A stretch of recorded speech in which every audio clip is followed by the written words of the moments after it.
ہم کو سمجھایا، ہم کو روکا، ہم کو ٹوکا۔ جب بھی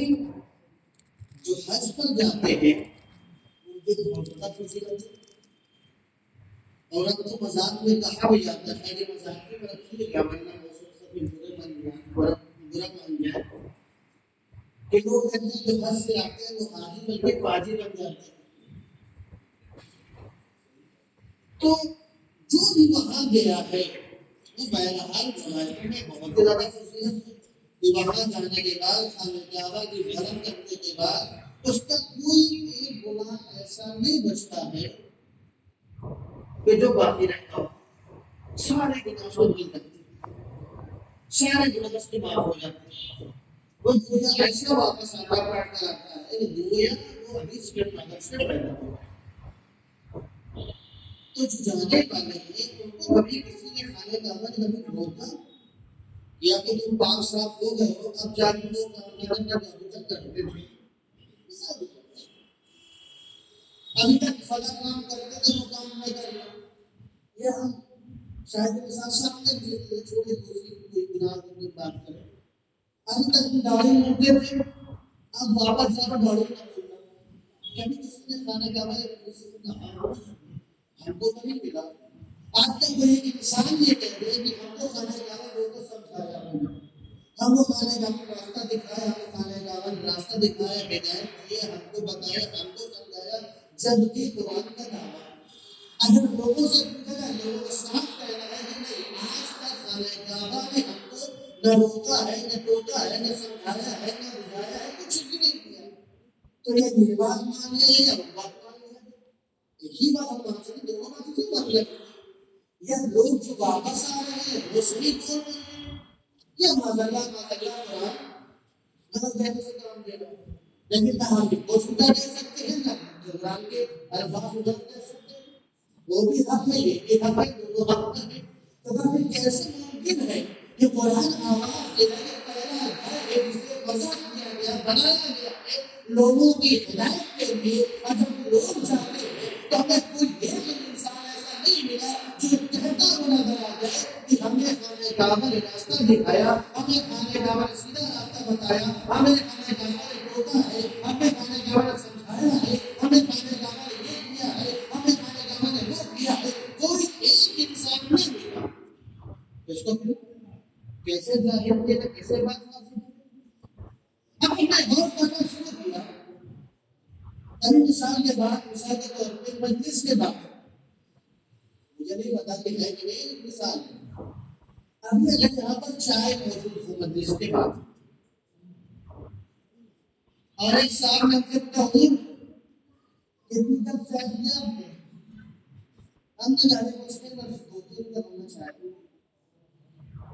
میں نے کتنے بھوکے کیا 2-3 کپ چائے پی گئے، 2-3 کپ چائے پی ہم نے کہا نہیں اصل میں صبح سے چائے نہیں پیا تھا نشہ تھا، لیکن دلچی ہے مومن کی محبت کی دیتے ہیں ہم پیتے ہیں، ٹھیک ہے چائے سے ہم آتے ہیں لیکن آپ 3 کپ کا گلاس کو گلاس کون پی رہا ہے، گلاس میں چائے پی کے پھینک دیتے ہیں، ہم نے چائے پیا گلاس نہیں پیا، ہم نے سوال کیا کیا کتنے کپ آپ نے پیا، آپ نے کہا 3 کپ، ہم نے کہا دراصل آپ سمجھے نہیں، آپ کے اندر سوال تھا کہ چائے کتنے کپ پی ہے، ہمارے اندر نہیں منظور تھا، لیکن آپ نے سوال سے کیا کیا حضور کتنے کپ پیے، ہم نے 3 کپ پی لیا، تو 3 کپ کا مطلب یہ تھوڑی بات ہم کپ کریں گلاس کالا والا وہ پی گئے نہیں، اس کے اندر جو چائے تھی وہ ہم نے پیا، اگر ہم نے بہت پانی نہیں کیا کسی مجلس کے بعد اس کے بعد تھوڑا سا بدلنا ہے، مجلس کے بعد بھی کیا نہیں اور اس طرح بات ہے کہ حضور کتنی پلیٹ کھایا، ہم نے کہا دادا نہیں 2-3 پلیٹ کھا گئے، 2-3 پلیٹ کھا گئے، ہم نے کہا آپ 2-3 صبح سے کچھ کھایا نہیں 2-3 پلیٹ کھا گئے، کہنے لگے 2-3 پلیٹ کھا گئے، ہم نے کہا دراصل آپ کہنا کیا ہے، ہم کہنا یہ چاہ رہے ہیں کہ ہم نے سوال میں کتنی پلیٹ کھائی؟ آپ نے کیا 2-3 پلیٹ کھا؟ یعنی آپ اتنے بھوکے تھے کہ 2-3 اسٹیل کی پلیٹ کھا گئے؟ ہم نے کہا نہیں بھائی، اسٹیل کی پلیٹ کون کھاتا ہے؟ اس کے اندر جو بریانی تھی وہ ہم نے کھایا، نہ کہ 2-3 پلیٹ کھا گئے۔ یعنی آپ نے ابھی تو کہا 2-3 پلیٹ کھا گئے، ہے نا؟ کہ وہ دراصل ظرف بولا جاتا ہے، مضروب مراد لیا جاتا ہے، بولا جاتا ہے ظرف، مضروب مراد لیا جاتا ہے۔ قرآن آواز دے رہا ہے ہم نے پہلا گھر بنایا خانہ کعبہ کو لوگوں کی ہدایت کے لیے۔ اس کا مطلب یہ ہے کہ پروردگار ظرف مراد لے رہا ہے، ظرف بول رہا ہے، اس کی مراد کون ہے؟ مظروف ہے۔ مظروف کون ہے؟ کہا کہ تیرا جب یہاں پیدا ہوگا وہاں پر مراد یہ آ رہا ہے۔ السلام علیکم ورحمۃ اللہ۔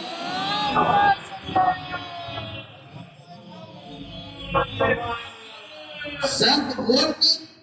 مظروف مراد لینا ہمارے عام طور سے بہت استعمال ہوتا ہے۔ قرآن نے بھی یہ آواز کیا، اول بیت وضع للناس، ہم نے لوگوں کے لیے پہلا گھر جو بنایا، انتخاب کیا، وضع کیا وہ خانہ کعبہ ہے۔ اب خانہ کعبہ کوئی روکنا نہ پڑے، یہ خانہ کعبہ نے کسی کو روکا ہو، اس کا مطلب یہ ہے کوئی نہ کوئی مظروف ضرور ہے جو وہاں پر منظور ہوتی ہے۔ اب ہم نے دیکھنا شروع کیا تو کیا دیکھا؟ خانہ کعبہ تو بن چکا ہے لیکن ابھی بھی ظرف موجود ہے، مظروف نہیں آیا ہے۔ جیسے ہی یہ نظر آتی ہے اور آنے کے بعد کوئی یہاں پیدا ہوتا ہے، جیسے ہی پیدا ہوتا ہے ویسے ہی خانہ کعبہ کو مظروف مل جاتا ہے۔ اب قرآن میں کی آواز دیتا ہے، تم یہ نہ سمجھنا کہ تمہیں پتھر کو کر آواز دے گا، بلکہ اس کے اندر وہ شخصیت پیدا ہو گئی ہے، وہ تمہیں راہی دکھائے گی اور تمہیں سیدھا راستہ دکھاتی نظر آئے گی۔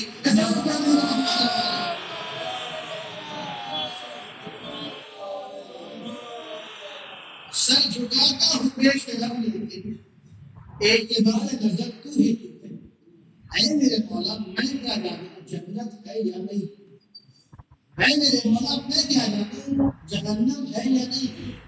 اے میرے مولا میں کیا جانوں حور و غلمان ہے یا نہیں، اے میرے مولا میں کیا جانوں کلام اللہ کلام ہے یا نہیں ہے،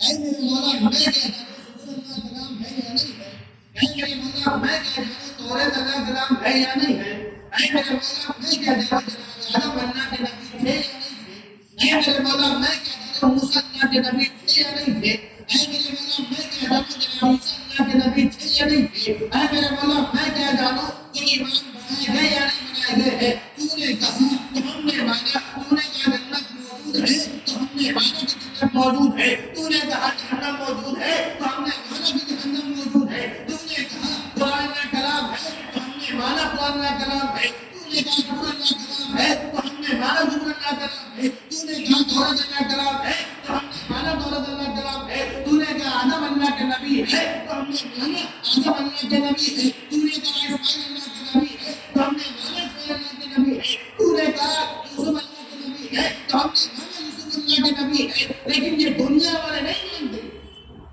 لیکن یہ دنیا والے نہیں مانتے، یہ دنیا والے مانیں گے یہاں ماننے کے 2 طریقے، ایک وہاں جلایا جائے، 2 یا وہاں کوئی چیز کیا جائے۔ مثال کے طور پر میں آپ سے کہوں ایران ایک ملک ہے، امن ہم نہیں مانتے، مانیں گے کیا یہاں ماننے کا چاہیے مجھے یا وہاں کی کوئی چیز لے کر آئیے تو ہم یہ کرنے کے یہاں کوئی موجود ہے۔ تو یہ دنیا والے نہیں مانتے، میرا مولا کہتا گیا میں مانتا گیا، لیکن یہ دنیا والے نہیں مانتے۔ کیا دنیا والے مانیں کیسے؟ یہاں ماننے سے 2 طریقے ہیں، یا وہاں جایا جائے یا وہاں کچھ لے کے آئی جائے۔ اب میرا مولا آواز دیتا ہے اے نادان تم پریشان نہ ہو، میں جنت سے خانیہ اور لباس کو منگا کے بتاؤں گا، جنت موجود ہے، جنت کی سیر کرا کے بتاؤں گا جنت موجود ہے۔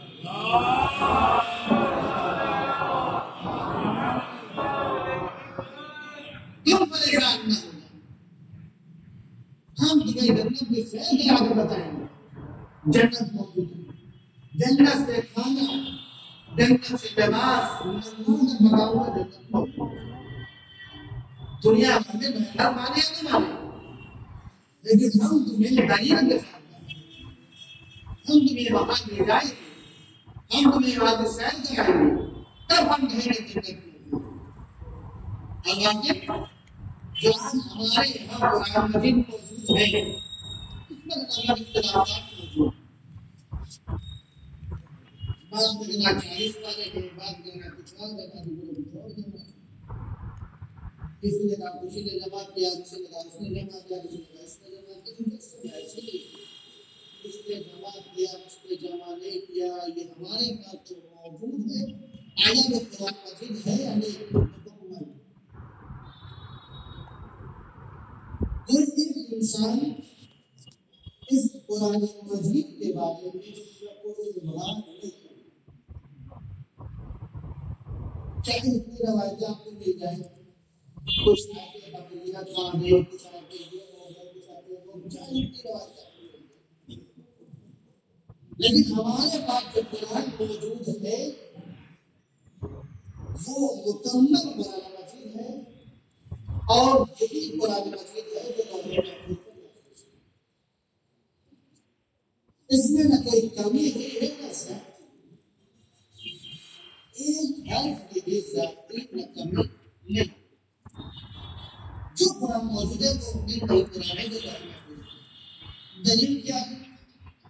سب سے بڑی دلیل ہمارے پاس یہ ہے، اس قرآن کے بعد ہمارے 12 امام کا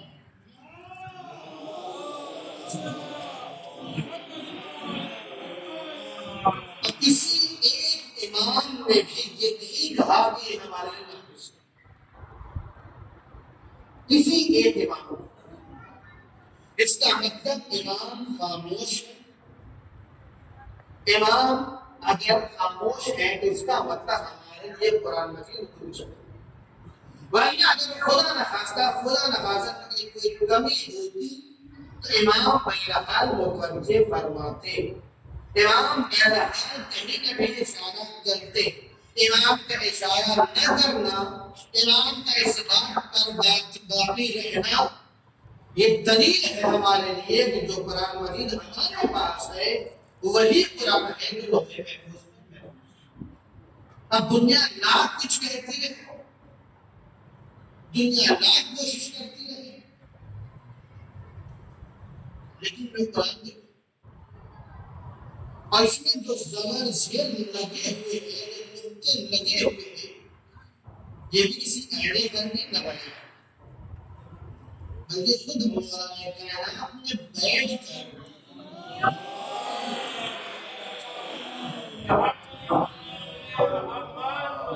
کر بولتے گئے کاتل زبر زیر نقطہ لگاتا ہے۔ کیونکہ پہلے تو قرآن نازل ہوتا ہے، زبر زیر نہیں، کیونکہ پڑھنے میں دشواریاں ہو رہی،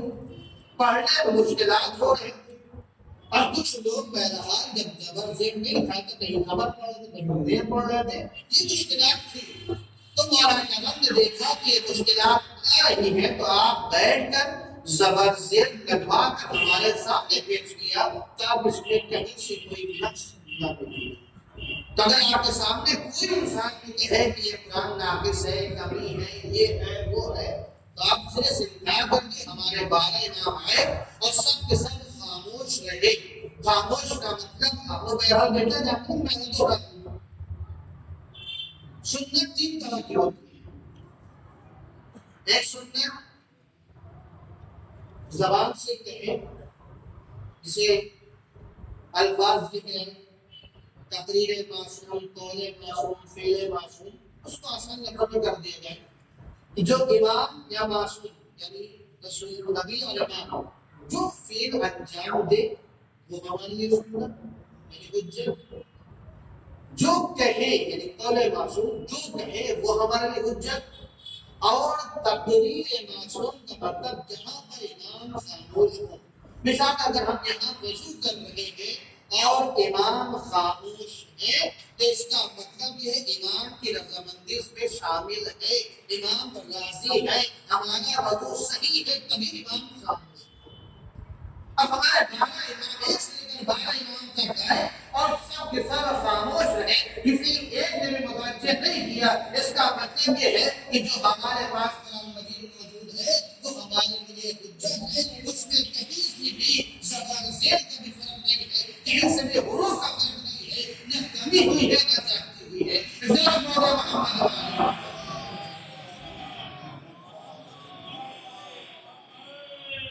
اور ایک چیز اور بتا دوں کیا رہا،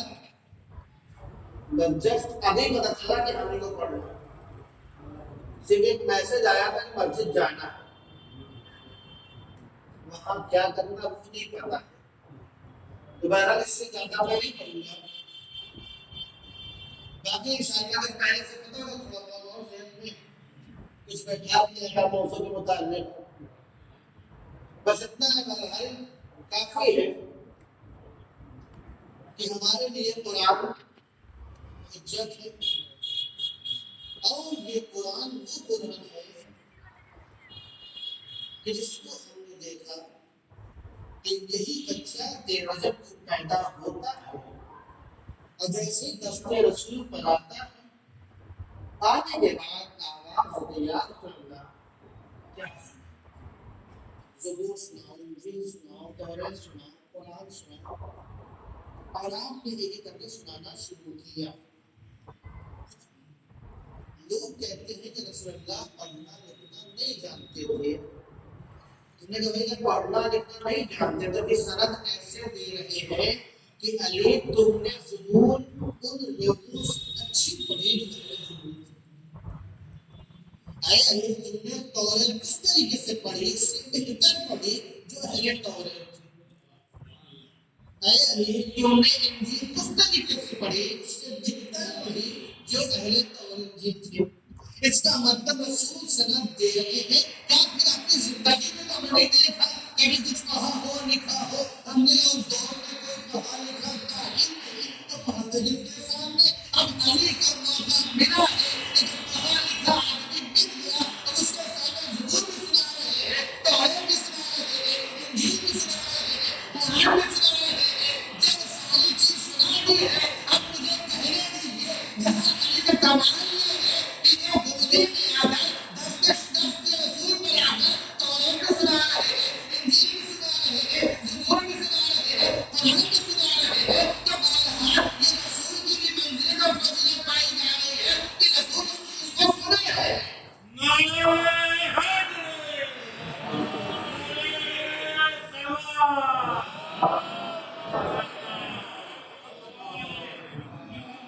مثال کے بعد ہم یہاں پر فارسی میں کچھ بولنے لگے تو آپ جا کے کیا مانا بڑھا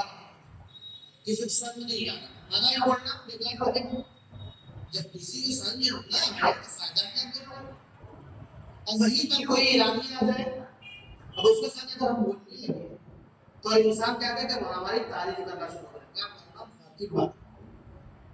اگر کوئی ایرانی نہ ہو اور ہم پھر فارسی بولے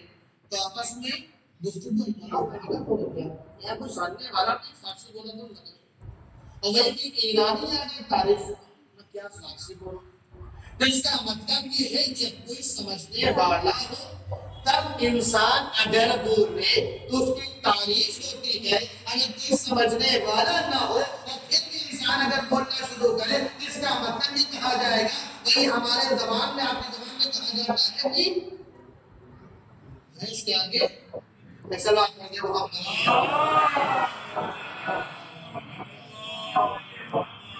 رسول نے اپنی زندگی میں کبھی بھی پڑھا لکھا نہیں، صرف اس کی ایک ہی بات ہے، ایک ہی وجہ ہے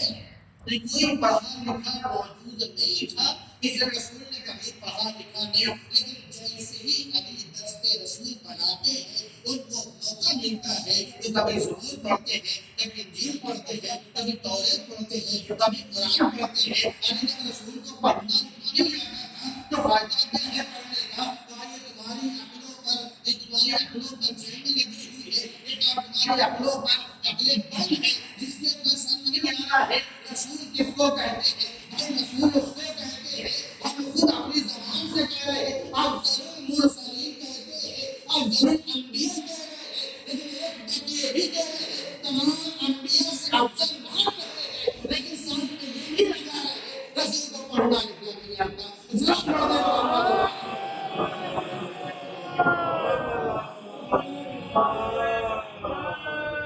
یہ کون سی عقل کی بات ہے؟ یہ لفظ ہے یا نہیں ہے؟ اگر کوئی انگوٹھا صاف اور بنتا ہو تو افضل نہیں بن سکتا. بھائی جناب یہ سارے فرض ہمارے نام گفتگو کر رہے ہیں. جنری عبداللہ کی کتاب وجہ النبی قرآن کا الفاظ جناب عیسیٰ علیہ السلام کے بارے میں گفتگو کر رہے ہیں. اگر رسول پڑھنا لکھنا نہیں جانتے تو افضل الانبیاء تو ہو نہیں سکتے. افضل الانبیاء کا مطلب ہے تمام جتنی صفتیں نبیوں میں ہے وہ ساری صفتوں سے بڑھ کر ان میں صفت پائی جائے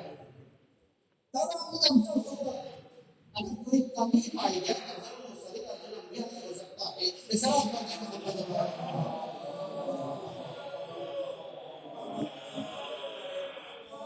اور یہی قرآن ہم نے دیکھا جہاں ایک طرف موالات دستر رسول کو پڑھا وہیں پر ہم نے دیکھا کہ امام حسین علیہ السلام اسی قرآن کو امام حسین علیہ السلام نے قرآن کی تلاوت کر کے سمجھایا کہ تو ہمارے لیے اور قرآن میں جدائی نہیں ہے. ہمارے سرکم میں جدائی تو ہو سکتی ہے لیکن قرآن سے جانے کے رکھتا ہے. اگر تم نے ساتھ چلنا ہے تو ہم کو بھی لے کے چلو گے قرآن کو لے کے چلو گے تب تم حوض کوثر پہنچو گے. لیکن تنہا کسی ایک کو لے کے چلو گے تو یقیناً تم گمراہ ہو جاؤ گے. عزیزان گرامی یہ وہ راستہ ہے جس راستے کو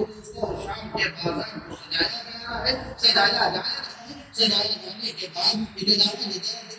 دے رہی ہے کہ آپ تماشا دیکھنے والوں آپ تماشا دیکھو یہ علی کی بیٹیاں ہیں یہ نبی کی نواسیاں ہیں. آپ تماشا دیکھو ذرا فکر کیجیے ذرا غور کیجیے اس کوفے میں کہ جہاں پہ زینب نے اپنا بچپنا گزارا ہوگا جہاں پانی کی ضرورت ہوئی تھی. اور میں نے بھی رمضان میں مسائل سنا پڑھا ہے کہ جب مولانا دروازے پہ اور دروازے پر آتے ہیں تو آواز دیتے ہیں بیٹا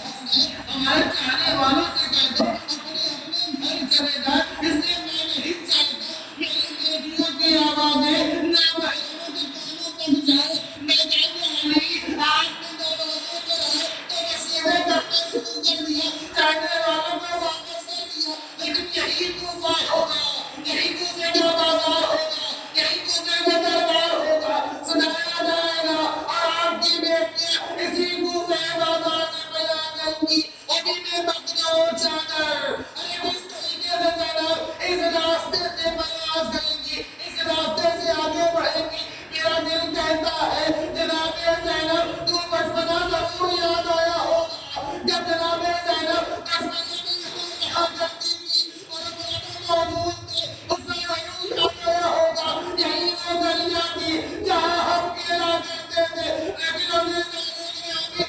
یہی وہ بازار ہے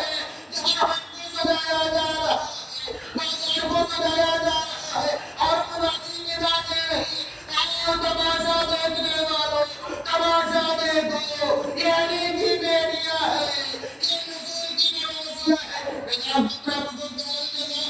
عزیزان گرامی اب جیسی دربار میں پہنچتی ہے یقین کرتا ہوا آواز دیتا ہے میں نے سنا ہے کہ تیرا بابا تجھے بہت چاہتا تھا. میں دیکھنا چاہتا ہوں تیرا بابا تجھے کتنا چاہتا تھا. جناب سکینہ اپنے جلے ہوئے کرتے دامن کو اٹھایا آواز دیا اے بابا جان یہ عزیز ہماری محبت کا امتحان لے رہا ہے. یہ سننا تھا سر کو تخت میں رکھا ہوا تھا بلند ہوا اور جناب سکینہ کے گرتے میں آ گیا. جناب سکینہ نے اس کو ہاتھوں میں لیا رخسار لگائے آواز دیا اے بابا آپ کے بعد ہمارے گول والے دین دیے گئے. اے بابا آپ کے بعد برقع لگایا گیا. اے بابا آپ کے بعد ہمارے تماچے مارے گئے. اے بابا آپ کے بعد ہمیں تجربہ وسيعلم الله الذين كفروا منهم إنا لله وإنا إليه راجعون. رضا من الله وتسليم الله إلهي لا تضينا وأبيها وبارها بنيها مرضى وأصحاب محمد وآل محمد أعرف صغيرا وكبيرا مرضى وأصحاب محمد وآل محمد وأسمك سلما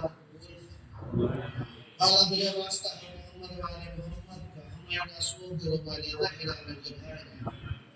Allah tujuh wasta Muhammad wa ali Muhammad ka ulama mukmin dan mursal. Ini akhirat far. Tujuh masuk jahil. Allah tujuh wasta Muhammad wa ali Muhammad ka jahan di bizalimi